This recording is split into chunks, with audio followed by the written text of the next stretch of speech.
Greetings. Today, I'd like to speak on the topic of hope, especially in times of hardship.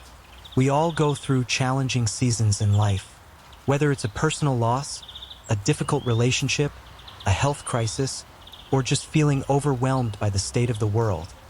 These struggles can weigh heavily on our hearts.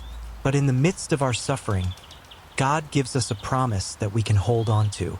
In Romans 5 verses 3-5, Paul writes, "We rejoice in our sufferings, knowing that suffering produces perseverance.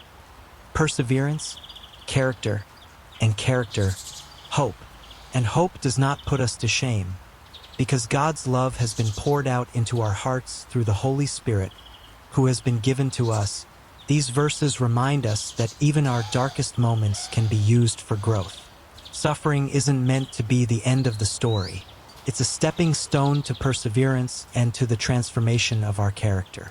Through these struggles, God molds and shapes us, not as a punishment, but as a loving process of refinement. Just as fire purifies gold, trials can purify our hearts and draw us closer to God. But it doesn't stop there. The final outcome is hope, a hope that doesn't disappoint. Why? Because God's love is real, it is active, and it is here for us today. God's love is not a vague idea or a distant comfort. It is poured out directly into our hearts. It fills us up when we are empty, strengthens us when we are weak, and shines light into the dark places of our lives. Sometimes, though, it's hard to see that hope when we are in the middle of our suffering. We may feel like giving up or doubt that things will ever get better. It's in those moments that we need to remind ourselves of God's faithfulness. Remember, throughout the Bible, God has shown up time and time again in situations that seemed hopeless. Think of the story of Joseph, who was sold into slavery by his own brothers, only to later rise to a position where he could save his family during a famine. Or David, who faced Goliath when all others trembled in fear, and through faith overcame.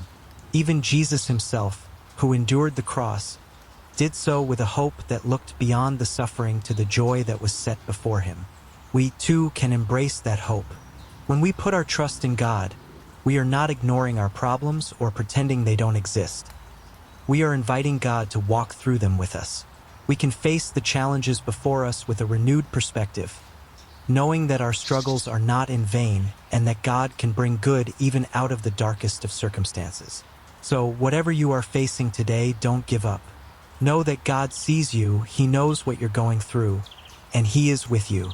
Let the hope that God offers fill your heart, encourage you, and give you the strength to keep moving forward. Because hope does not disappoint, and God will never abandon those who seek Him.